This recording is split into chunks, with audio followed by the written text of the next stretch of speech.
옆 사람과 함께 인사 나누시죠. 사랑합니다. 축복합니다. 네. 아마 오늘 지금 PPT가 하시는 우리 자매가 좀 몸이 안 좋아서 못 오는 바람에 여러 가지가 조금 불편한 것 같은데, 여러분, 예전에는 이런 거 없어도 잘했습니다. 앞에 있는 우리 용현 형제가 이것 때문에 부담 느끼지 않을 수 있도록 또 이게 여러분들 아시다시피 힘든 자리입니다. 이걸 준비하고 매일 어, 오타나지 않게 하는 것들도 쉽지 않은 일이니까 여러분들 그냥 왜 안 되지라고 하기보다는 잘한다고 응원해 주시는 우리 성도님들 되셨으면 좋겠습니다. 즐거운 우리 집 11번째 시간, 교회 영원한 천국의 모델하우스라는 제목의 말씀으로 함께 은혜를 나누도록 하겠습니다. 오늘날 우리가 살아가는 이 시대를 사회학자들은 이렇게 부릅니다. 초연결 사회. 그 말은 손가락 하나만 움직이면 전 세계 반대편에 있는 사람들과 얼굴을 보면서 대화할 수 있어요. SNS에는 수백 명, 수천 명이 친구로 등록되어 있습니다. 그런데 그럼에도 불구하고 참 이상한 것이 이 시대의 현대인들이 느끼는 외로움과 고립감, 인류 역사상 그 어느 때보다 깊고 치명적이라는 사실입니다. 사람들이 군중 속의 고독, 그리고 공황, 많이 겪는 일입니다. 그 이유가 수많은 네트워크에 사람들이 연결되어 있지만 정작 내가 무너지고 울고 있을 때 아무 조건 없이 찾아와서 내 손을 잡아줄 진짜 관계, 그러니까 내 허물을 날 것 그대로 보여줘도 나를 거절하지 않을 진짜 공동체를 잃어버렸기 때문이겠죠. 한 신학자가 이런 흥미로운 글을 쓴 적이 있습니다. 이 세상에서 가장 완벽한 천국을 예표하는 기관이 두 가지가 있는데, 하나는 행복한 가정이고 또 하나는 거룩한 교회다. 그러니까 천국을 예표하는, 천국을 볼 수 있는 두 가지가 있는데, 하나는 가정, 하나는 교회라고 이야기하는 겁니다. 여러분, 가족이라는 말을 들으면 어떠세요? 마음이 좀 따뜻해지는 걸 느끼시나요? 그렇다면 아무리 힘들고 지친 세상 속에서 내 편이 되어주고 나의 허물을 덮어주는 존재가 바로 가족이기 때문입니다. 그러나 동시에 우리가 솔직하게 인정해야 되는 것이 있는데, 그게 뭐냐면 이 땅의 육신의 가족은 너무나 소중하지만 치명적인 두 가지 한계를 지니고 있다는 겁니다. 첫 번째는 완벽하지 않다는 겁니다. 이 땅의 가족은 완벽하지 않다는 거예요. 육신으로 묶인 가족 안에도 피할 수 없는 갈등이 있고 말로 다 못할 상처가 있고, 때로는 가장 가까운 가족이 큰 아픔의 통로가 되기도 하죠. 두 번째는 영원하지 않다는 겁니다. 아무리 뜨겁게 사랑하고 화목한 가정이라고 해도 세월이 흘러 죽음이라는 이별의 순간이 찾아오면 육신의 결속, 육신이라는 건 끊어질 수밖에 없는 거죠. 부모와 자녀의 관계도, 부부의 관계도 이 땅의 호흡이 마치는 날 마침표를 찍게 됩니다. 아무리 좋은 관계의 부부였다고 해도, 아무리 좋은 관계의 부모 자식 관계였다고 해도 이 땅에서 끊어지면 끝이라는 거죠. 그렇다면 하나님께서는 이 땅에 나그네 길을 걸어가는 우리에게 상처받지 않고 절대 깨어지지 않으며 죽음조차 갈라놓을 수 없는 영원한 진짜 가족을 어디에 예비해 두셨을까요? 그 대답이 바로 오늘 본문 19절입니다. 함께 읽도록 합니다. 시작. 외인도 아니요 나그네도 아니요 오직 성도들과 동일한 시민이요 하나님의 권속이라. 아멘. 그래서 바울이 우리를 향해서 이렇게 선포합니다. 하나님의 뭐라고요? 권속. 옛날에는 이 말 참 잘 썼습니다. 권속이라는 말이 뭐냐면 헬라어로 오이케오이오스. 저도 이게 힘들어요. 오이케이오스입니다. 오이케이오스. 그러니까 오이코스, 연합된 이런 것들을 조금 더 형용사적으로 발전시킨 건데, 이 말이 이런 거예요. 같은 밥을 먹고, 한 집에서 같은 밥을 먹고 살을 부비며 살아가는 식구, 가족이라는 뜻입니다.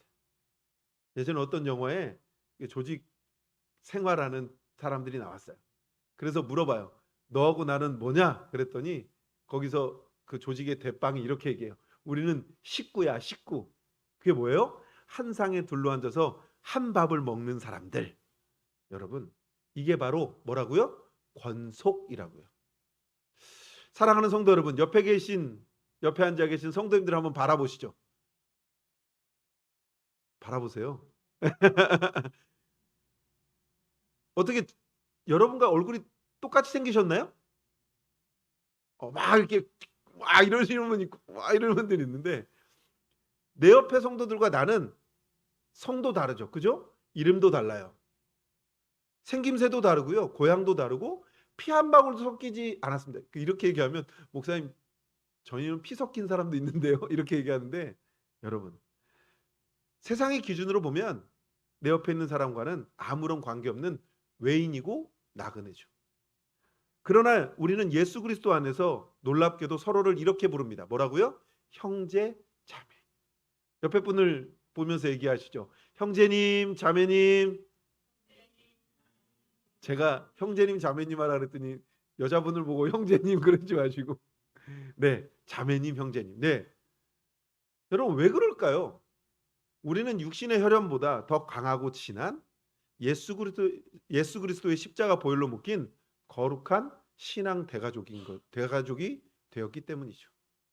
이 세상의 가정은 육신의 부모를 통해 태어납니다. 그러나 영원한 교회 가정은 예수의 피로 말미암아 하나님의 자녀로 다시 태어난 사람들의 모임인 거죠.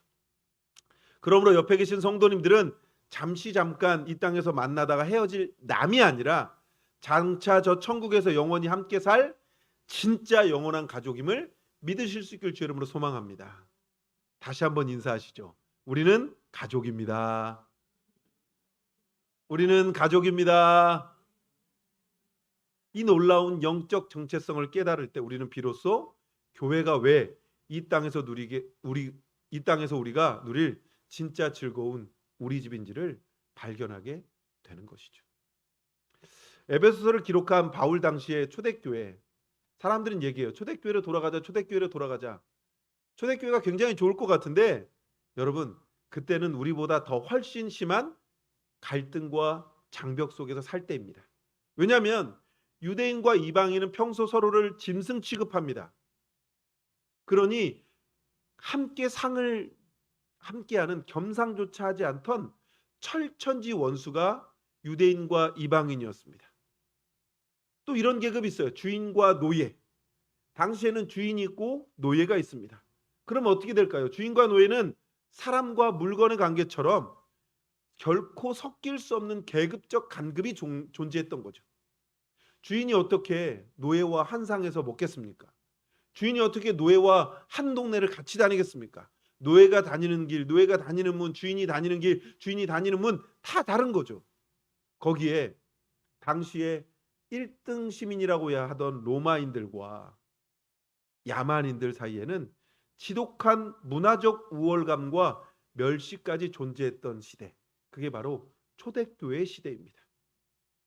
그런데 복음이 선포되어지고 교회가 세워지자 이런 기적이 일어납니다. 어떤 기적이 일어나냐면 도저히 한 공간에 앉을 수 없던 유대인과 이방인이 서로를 끌어안고 눈물로 기도하는 겁니다. 아까 어땠다고요? 겸상조차 하지 않고 짐승 취급하던 서로 철천지 원수 관계가 서로 끌어안고 눈물로 기도하는 관계가 되었다는 겁니다. 어제까지 채찍을 들고 노예를 때리던 주인이 교회 안에서는 그 노예를 향해 이렇게 얘기합니다. 형제님, 자매님. 함께 그 말을 이야기하며 손을 잡고 성찬의 떡과 잔을 나누는 관계가 되었습니다. 그럼 어떻게 된 건가요? 세상의 모든 장벽과 허물이 무너져 내린 거죠. 이런 관계가 가능했던 이유는 에베소 2장 13절에 이렇게 기록되어져 있습니다. 함께 읽습니다. 시작. 멀리 있던 너희가 그리스도 예수 안에서 아멘. 여러분 요새는 아파트마다 커뮤니티가 있어요. 그죠? 더더군다나 좋은 아파트들은 그 커뮤니티 안에 들어가기도 쉽지 않습니다. 얼마 전에 뉴스를 봤는데 그 강남에 있는 모 아파트가 원래는 울타리를 치지 않기로 했는데 하도 외부에서 사람들이 많이 들어오니까 입주자 대표회의에서 담을 쌓았어요. 그래서 자기들 아니고는 그 아파트에 들어가지도 못해요. 근데 그게요, 강남에만 일어나는 줄 아세요? 그렇지 않습니다. 새로 지어지는 신도시에도요, 좀 좋은 아파트라고 하면 그 아파트에는 자기들만 들어갈 수 있는 커뮤니티가 존재합니다. 아무나 들어갈 수 없습니다. 그 말은 뭘까요? 세상의 집들은 통장 잔고가 비슷해야 친해집니다. 학벌이 비슷하고 사회적 지위와 집의 평수가 비슷해야 비로소 모여서 대화가 통합니다. 그게 뭘까요? 조금씩 조금씩 더 자기들만의 성을 공고히 쌓아가는 현실을 이야기하는 거죠.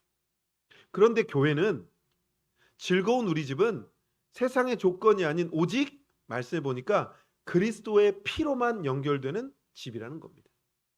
예수 그리스도의 십자가 보혈이 내 죄를 씻었고 옆에 있는 지체의 죄를 씻었기에 우리는 하나님을 한 아버지로 모신 한 가족이 된 거죠.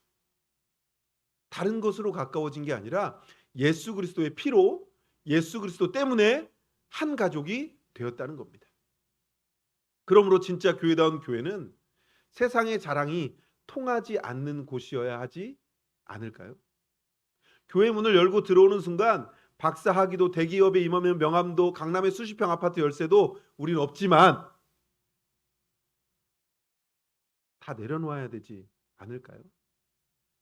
우린 오직 예수 보혈을 의지해서 구원받은 똑같은 죄인이요 하나님의 사랑받는 자녀라는 단 하나의 타이틀로 함께 만나야 하는 겁니다. 세상에서 소외당하고 외롭고 나그네 갔던 인생들이 교회라는 안전한 울타리에 들어와 나에게도 나를 품어주는 진짜 가족이 있구나 라는 영적인 소속감과 안정감을 누려야 하는 겁니다. 우리 교회가 그런 교회 되기를 예수님의 이름으로 축원합니다. 상처 입고 찢긴 영혼들이 찾아와 예수의 피 묻은 손으로 서로를 어루만지며 세상이 줄 수 없는 위로와 쉼을 얻는 참된 하나님의 건속, 영적 대가족의 은혜가 우리 교회 가운데 가득하기를 주님의 이름으로 선포합니다. 사랑하는 성도 여러분, 그런 가족이 되어야겠죠. 하나님이 가족이 된 우리에게 바울은 두 번째로 매우 독특하고 아름다운 건축 이미지를 사용해서 교회를 설명합니다. 본문 21절과 22절 함께 읽어보도록 하겠습니다. 시작.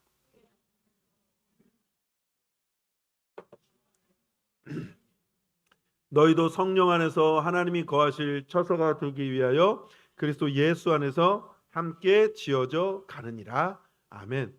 여기서 굉장히 중요한 단어가 나오는데 시나르몰로게오라는 서로 연결되어라는 단어입니다. 여러분, 이 해부학에서 뼈와 뼈가 한치의 오차도 없이 딱 맞물러 연결되는 상태, 이걸 지금 여기서 설명하고 있는 겁니다. 혹은 거친 돌들을 정교하게 깎아서 틈새 없이 맞물려 놓은 거대한 아치형 석조 건물의 원리를 뜻하는 말이 여기서 말하는 서로 연결되어라는 단어입니다. 그러니까 우리는 이 단어가 그냥 이어졌나 보다, 어느 정도 이 정도로 설명하는데 여기서 말하는 이 단어의 뜻은 그냥 연결된 게 아니라 한치의 오차도 없이 딱 맞물린 그런 상태를 이야기하는 겁니다. 사도 바울이 교회를 완성된 조립식 건물이 아니라 이렇게 얘기합니다. 함께 지어져 가고 있는. 다시 설명해 드릴게요. 교회라는 것은 완전히 완성되어서 다 끝난 상태가 아니라 함께 지어져 가고 있는 진행형 건물로 묘사한다는 겁니다. 그래서 우리는 아주 중요한 신앙의 원리를 깨달을 수 있어야 되는데, 그건 교회는 눈에 보이는 화려한 콘크리트 예배당 건물이 아니라는 겁니다. 여러분, 우리 교회 보기 좋아 보이십니까? 좋으세요? 아멘도 없고 대꾸도 없고. 제 이야기는 잘 들리시는 거 맞죠? 네. 다시 한번 물어보겠습니다. 우리 교회 좋습니까? 정말요? 저기 밑에 있는 모 교회만큼 멋진 건물 아닌데 좋아 보여요? 감사합니다. 이걸 원했습니다. 여러분, 근데 좀 멋들어지게 지은 건물 보면 우리도 좀 그런 건물 있었으면 좋지 않겠어요? 아니요, 너무 이게 한 번에 나오셔서. 여러분, 교회들마다 왜 이렇게 예배당에 목숨을 걸까요? 한동안 유행했습니다. 교회를 멋지게 짓는 거. 거기다가 아파트 단지가 들어오면 그 종교 부지를 차지하려고 교회들마다 혈안이 되었어요. 그래서 교회를 지으면, 여러분 지금은 웬만한 교회 짓는데 한 100억은 기본으로 든대요. 뭐 그 서초구에 있는 그 교회는 벌써 한 15년 됐는데 그 당시에 거의 2천억 주고 지었거든요. 그럼 지금 우리 교회 지으려면 100억 이상 들겠죠? 있으세요? 다들 지금 표정이 이게 안 다물어지시 이러시는데, 그래서 교회들마다 빚더미에 올라앉았습니다. 그래서 결국 어떻게 되는 줄 아세요? 교회가 교회를 팔죠. 교회가 교회를 팔 때 교회들이 그걸 살 수가 없으니까 누가 사요? 이단들이 샀습니다. 그러면 못 판 거예요? 교회 판 거 아니에요? 부담을 느껴야 되는 거 아니에요? 근데 저는요, 반대인 거예요. 뭐 어때요? 예배당인데.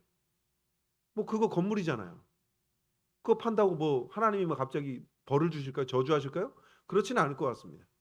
그럼 잘 생각하셔야 돼요. 멋들어지고 예쁘게 지으면 좋겠지만 부담스럽게 지으면 우리가 힘들어집니다. 교회는 화려한 콘크리트 예배당 건물이 아니기 때문이다. 아니기 때문이죠. 그 말은 구원받은 성도 한 사람 한 사람이 바로 하나님이 거하시는 성전의 돌멩이들이고, 이 돌들이 서로 긴밀하게 연결될 때 비로소 참된 교회가 완성된다는 겁니다. 제가 이렇게 설교는 하고 있지만 저도 우리 교회가 좀 예쁘게 지어졌으면 좋겠습니다. 그런데 꼭 그렇지 않아도 괜찮습니다. 제가 이번 주 김범수 집사님하고 교회를 청소하고 막 하면서 그런 생각을 했어요. 하나님이 참 우리에게 알맞은 맞춤 맞은 것으로 은혜를 주신다고요. 이것조차도 없으면 얼마나 힘들까요? 이것조차도 안 되면 얼마나 우리가 부담스럽겠습니까? 그러나 하나님은 우리에게 알맞은 것으로, 맞춤 맞은 것으로 허락하신다는 겁니다. 또 성도들이 늘어나면 늘어나는 만큼 하나님이 또 은혜를 주실 거라고 믿습니다. 그러니 이 예배당 건물이 교회는 아니죠. 다시 한번 말씀드리면 구원받은 성도 한 사람 한 사람이 바로 하나님이 거하시는 성전의 돌멩이들이고, 이 돌들이 서로 긴밀하게 연결될 때 비로소 참된 교회가 완성된다는 사실을 믿으실 수 있길 주 여러분을 소망합니다. 여러분, 고대 사회에서 석조 건물을 지을 때 석수들이 돌을 어떻게 쌓았을까요? 요즘처럼 규격화된 돌멩이들, 그러니까 벽돌이었을까요? 아닙니다. 산에서 돌들을 가지고 오죠. 그러면 어때요? 돌들이 각각 제 모양일 겁니다. 어떤 돌은 이만한 돌이 있고, 어떤 돌은 요만한 돌이 있고, 어떤 돌은 삐죽한 돌이 있고, 어떤 돌은 동그란 돌이 있고, 어떤 돌은 이거는 어떻게 해야 되지? 라고 하는 그런 돌들이 있을 겁니다. 그런데 이 모나고 거친 돌들을 어떻게 해요? 아름다운 성전벽을 이루기 위해서 반드시 과정이 필요한데, 그게 뭐냐면 정으로 쪼아내고 깎아내는 겁니다. 망치로 두들기는 거예요. 그리고 결정적으로 한 돌에 튀어나온 부분은 다른 돌에 푹 파인 빈 곳으로 들어가 맞물리게 만드는 겁니다. 그러니까 서로의 맞물림이 없으면 건물은 작은 흔들림에도 금방 무너져 내리고 말기 때문이겠죠. 성령 안에서 우리가 함께 지어져 간다는 의미는 바로 이런 겁니다. 교회에 와보면 참 다양한 사람들이 있습니다. 나와 성격이 맞지 않는 사람도 있고, 유난히 말이 거칠거나 모관한 사람도 있습니다. 상처가 많아서 뾰족뾰족 튀어나온 사람도 있습니다. 그때 우리는 쉽게 실망하며 저 사람 왜 저래? 저 사람 나랑 안 맞아 하고 뒤돌아서거나 신앙생활을 나 혼자 독야청청 하려고 합니다. 그 말은 이런 거죠. 나의 영적 성장과 구원의 완성은 반드시 공동체를 통해서만 가능하도록 하나님이 설계하셨다는 겁니다. 옆에 있는 지체의 연약함을 보며 나의 교만이 깎여 나가야 하고, 옆에 있는 지체의 결핍을 보며 내 안에 잠들어 있던 예수의 사랑이 흘러나가는 곳. 지체가 아플 때 내 몸이 아픈 것처럼 함께 울고, 지체가 기쁠 때 시기하지 않고 내 일처럼 함께 웃는 그 연결성을 통해서만 우리는 비로소 하나님이 거하실 처소로 빚어지게 된다는 겁니다. 교회 안에 나를 힘들게 하는 모난 지체가 있습니까? 나를 찌르는 가시 같은 지체가 있을까요? 관점을 좀 바꿔보시죠. 그 지체는 나의 거친 성품을 하나님의 성전으로 만들기 위해 하나님이 내 옆에 딱 붙여놓으신 거룩한 건축 도구라고. 서로가 서로에게 빛을 지고 서로가 서로를 버텨주며 묶여있는 운명 공동체라는 사실을 깨달을 때 우리는 비로소 나 중심의 이기적인 신앙을 깨고 진짜 교회의 영광을 보게 될 것입니다. 사랑하는 성도 여러분, 세상에서의 만남은요, 이런 걸 고민할 필요가 없어요. 세상에서 맺어지는 공동체는요, 다 자기가 싫으면 떠나요. 그리고 그런 공동체는 오래 지속되지도 못합니다. 근데 교회는요, 그렇지 않죠. 우린 다 뭐였어요? 죄인이었습니다. 우린 우리 스스로 무언가를 할 수 없는 죄인들이었습니다. 그런 죄인들이 예수 그리스도의 피로 모여 있는 거예요. 나 때문이 아니라 예수님이 나를 이 자리로 부르셨어요. 그러니 내가 누구를 뭐라고 할 수 있을까요? 내가 누구를 내가 뭐라고. 사랑하는 성도 여러분, 우리는 그걸 깨달을 수 있어야 하는 겁니다.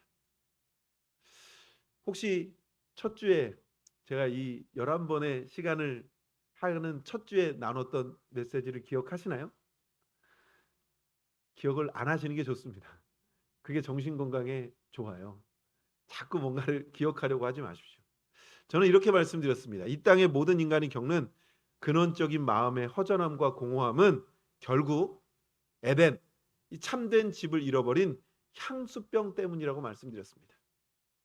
다시 한번 말씀드리면 우리의 이 마음의 허전함과 공허함은 내가 하나님의 집을 잃어버린 향수병 때문이라고요.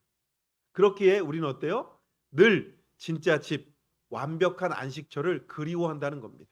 우리 마음이 다 그래요. 그 진짜 집은 장차 예수님이 다시 오시는 날 완성된 저 영원한 천국임을 믿으실 수 있길 예수님의 이름으로 축원합니다. 그런데 하나님께서는 우리가 그 멀고 먼 천국만을 소망하며 이 땅에서 메마르게 살아가도록 내버려 두지 않으셨다는 거예요. 하나님이 이 땅에 우리를 그냥 버려두지 않으셨다는 겁니다. 얼마나 좋습니까? 천국이라는 영원한 진짜 집이 얼마나 아름답고 행복한 곳인지 이 척박한 땅에서 미리 맛보고 경험할 수 있도록 우리에게 천국의 모델하우스를 주셨다는 겁니다. 그게 바로 주님의 몸된 교회입니다. 여러분, 모델하우스에 가면 어떻습니까? 비록 내가 지금 당장 입주해서 사는 집은 아니겠지만 싱크대는 저렇게 생겼구나. 와, 거실은 잘 빠졌네. 야, 안방은 와, 기뻐하고 설레겠죠. 마찬가지로 우리는 교회를 통해서 천국은 이런 곳이겠구나. 미움과 시기가 없고 정죄와 판단도 없고 오직 사랑과 용서만 가득한 곳이겠구나라는 것을 미리 맛볼 수 있다는 겁니다. 하나님께서는 그 영광스러운 천국을 우리가 죽어서만 보게 하지 않으셨다는 겁니다. 이 땅의 거친 광야길을 가는 동안에도 천국이 얼마나 좋은 곳인지 미리 맛보아라 하고 세워주신 천국의 지점, 천국의 모델하우스가 바로 교회입니다. 오늘 본문 22절 말씀 우리 함께 읽어보도록 하겠습니다. 시작.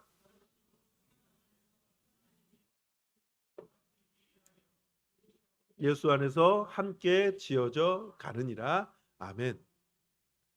교회는 이 땅에서 영원한 천국 생활을 미리 훈련하고 연습하는 천국 연습실이라는 사실입니다. 음악회에 나가는 사람들은 연습실에 모여서 불협화음을 조율하고 악기 소리를 맞춥니다. 그런 것처럼 교회라는 연습실에서 우리는 천국의 언어와 삶의 방식을 연습할 수 있어야 하는 것이죠. 세상의 방식은 어떻습니까? 눈에는 눈, 이에는 이입니다. 내가 하면 그걸 돌려주지만 내가 당하면 당하는 것만큼 돌려주어야 하는 것이 세상의 방식이죠. 나에게 상처를 주면 똑같이 갚아주고 나보다 잘나 보이면 시기하고 질투하며 깎아내리는 것. 사촌이 땅을 사면 뭐가 아파요? 왜 아파요? 왜 아파요? 감사합니다. 내가 못 샀으니까. 그렇잖아요.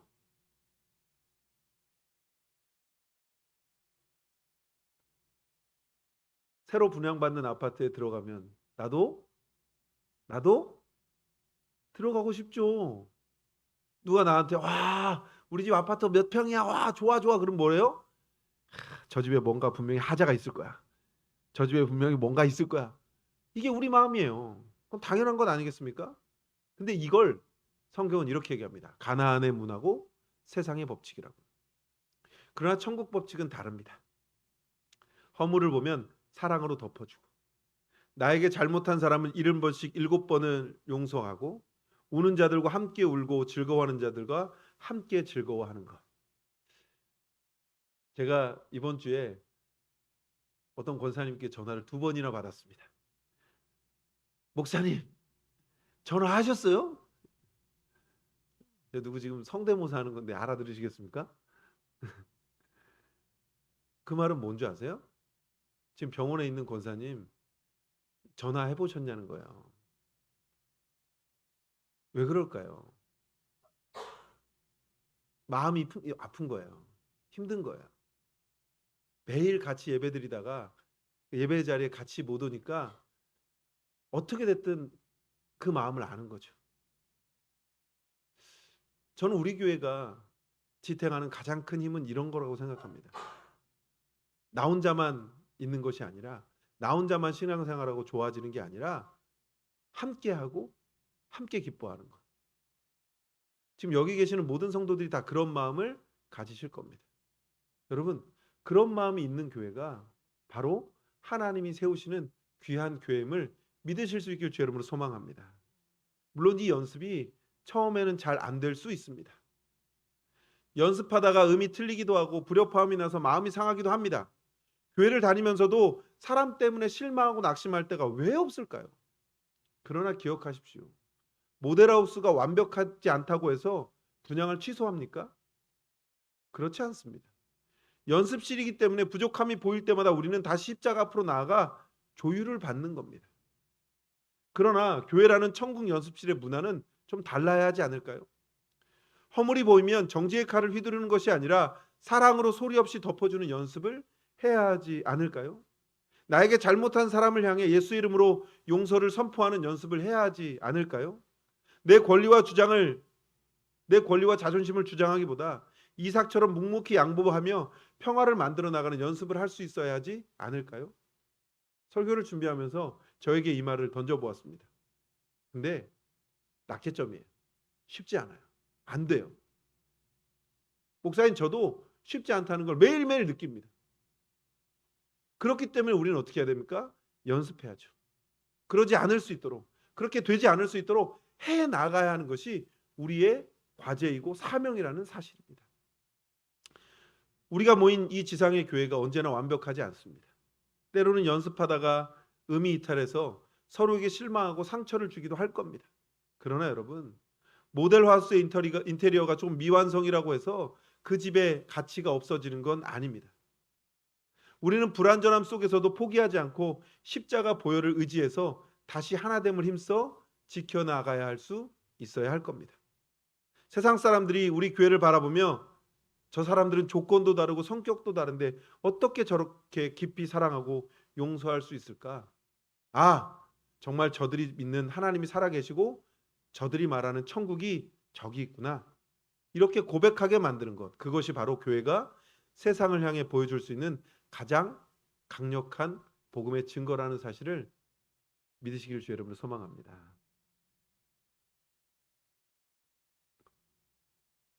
말씀을 정리해 보겠습니다. 우리는 지금 11주 동안 즐거운 우리 집이라는 하나님의 거대한 설계도를 눈으로 확인했습니다. 죄로 인해 집을 잃고 유리방황하던 우리의 역사는 오늘 예수 그리스도의 피로 구원받은 성도들이 서로 연결되고 하나님의 처소로 지어져가는 이 교회 공동체를 통해 찬란하게 완성되는 사실을 믿을 수 있길 주 이름으로 축원합니다. 성령님께서 오늘 우리에게 존재론적인 결단을 촉구하고 계십니다. 이렇게 말씀하시죠. 너는 여전히 교회 변두리에 앉아 예배만 관람하고 돌아가는 외인과 나그네로만 살겠는가? 아니면 예수의 피를 나눈 진짜 식구가 되어 지체들의 삶을 내 품에 품겠는가? 그럼 우리 이제 해야 되는 일은 무엇일까요? 그건 가정을 넘어 우리 교회의 공동체 안에서 내가 더 깊이 사랑하고 용납해야 될 나의 영적 가족은 누구일지 함께 고민하는 겁니다. 내가 먼저 마음의 문을 닫아 걸고 나한테 맞춰주면 마음을 열겠다며 이기적인 태도로 방관하는 게 아니라 내 마음을 열고 함께 나누는 공동체가 되는 것이 하나님이 기뻐하시는 교회가 된다는 사실을 믿으실 수 있길 여러분을 소망합니다. 벌써 11주 동안 이야기했습니다. 근데 여러분 고민하지 않으셔도 됩니다. 제가 다음 주에 이 모든 걸 정리할 거거든요.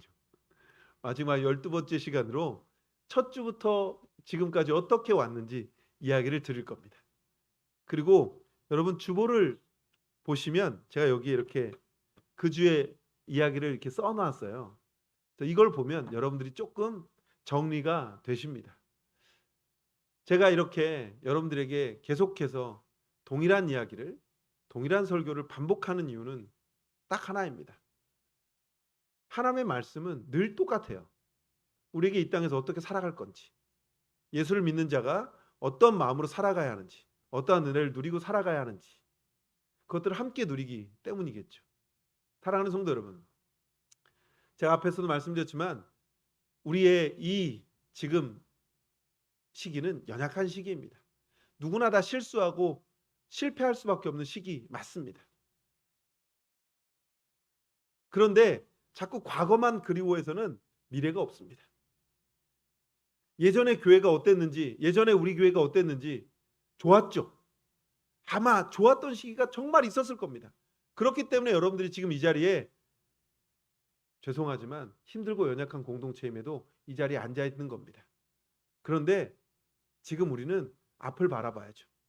하나님이 우리를 통해서 어떻게 역사하실지, 우리가 어떻게 이 공동체를 만들어가야 할지, 우리 안에 이 사랑과 은혜와 기쁨이 우리 안에 넘친다면 이곳에 들어오는 어떤 사람이라도 이 공동체를 기뻐하고 즐거워하며 이 공동체의 일원이 되지 않겠습니까? 제가 설교를 마무리하고 설교가 끝나고 여러분들이 저문을 열고 나가서 여러분들끼리 3, 4, 5 모여서 오늘 목사님이 말씀 참 좋았어. 근데 나는 못하겠어. 그러면 될까요? 안 될까요? 될까요? 안 될까요? 해보려고 노력하는 겁니다. 여기 계시는 분들 중에 우리 어린애들 빼고 청년 빼고 다 아이들을 키워보셨잖아요. 부모 말 잘 듣습니까? 안 듣습니까? 안 들어요? 안 들어요? 여기 연만하신 어르신들 그 자녀들이 말 안 듣던 자녀들이 지금 이제는 손주까지 본 자녀들도 있을 겁니다. 그러면 여러분의 말을 들은 걸까요? 안 들은 걸까요?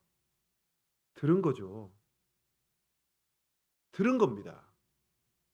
내가 지금 봤을 때는 안 듣는 것처럼 보이지만 그가 어떻게 해요? 몸으로 체득해 나가는 거죠. 예전에 그랬구나. 예전에 그랬구나. 저희 어머니가 저 어렸을 때 저희 영민이만 할 때 저희 어머니가 매번 얘기하셨거든요. 너도 너 같은 자식 나와 키워봐라. 근데 저희 집에 저 같은 자식이 하나 있거든요. 그래서 마음이 두근반생근만 합니다. 내가 그랬구나. 우리 어머니가 그 말씀을 하셨구나. 근데요. 미래를 봐야죠. 앞으로 예전에 제가 그랬기 때문에 저 아이에게 좀 더 나무라는 게 아니라 나도 이렇게 컸으니 이제 그 아이도 알겠지. 그런 마음을 가지고 살아가는 거죠. 우리 교회가 그런 마음을 가져야 하지 않을까요? 그래야 여기 드나드는 사람들이 기쁘고 즐거워하지 않을까요? 제가 오늘도 아침에 이렇게 항상 이렇게 쓸거든요. 매일 아침 쓰는데 오늘도 지나가는 어떤 분이 그래요. 아니 넥타이 매신 분이 왜 그걸 쓸고 있어요? 그래요. 그래서 넥타이 매고 쓸면 안 되나? 내일부터는 추리닝 입고 나가서 쓸어야 되나? 근데요. 저는 몰랐는데요. 어떤 분이 그러시더라고요. 목사님이 그러고 있다고. 제가 뭐 그래서 그런 게 아니라 여러분들이 보여주는 모습이 있기에 저도 하는 겁니다. 여러분이 교회를 사랑하는 모습이 있기에 저도 이 교회를 사랑하는 마음으로 하는 겁니다. 새벽마다 오시는 분 아세요? 요새 새벽에 오시는 분들 아시죠? 어떤 분이 헌금을 내셨어요. 헌금을 내셨는데 그 헌금을 보면서 제가 그런 생각했어요. 아, 기도가 되는 공동체가 맞구나. 우리 교회가 기도가 살아있는 공동체가 맞구나. 여러분, 2번, 3번 와서 헌금을 내면서 기도하기 쉽지 않습니다. 지금 우리 교회는 만들어져 가는 과정입니다. 조금씩 조금씩 세워져 가는 과정입니다. 이 과정에 우리의 마음이 더 어때야 돼요? 유들유들해야 돼요. 부들부들해야 됩니다. 그래야 세상에서 많은 사람들이 이 공동체에 들어왔을 때 함께 누리고 함께 즐거워하고 함께 기뻐할 수 있습니다. 다시 한번 이야기하죠. 우리 옆에 사람을 바라보면서 이렇게 이야기합시다. 우리는 가족입니다. 가족입니다 할 때 좀 표정을 우리는 가족입니다 이렇게 하지 마시고 웃으면서 우리는 가족입니다. 신영아 해줘. 왜? 사랑하는 성도 여러분, 예수의 보혈로 묶인 사랑하는 우리 교회 공동체가 이 척박한 세상 속에서 상처 있고 지친 영혼들이 언제나 달려와 안길 수 있는 진짜 즐거운 우리 집이 될 수 있기를, 그리고 장차 우리가 눈으로 보게 될 저 영원한 천국 낙원의 기쁨을 매주 미리 맛보고 누리는 찬란한 하나님의 처소가 되기를 우리 주 예수 그리스도의 이름으로 간절히 축원합니다.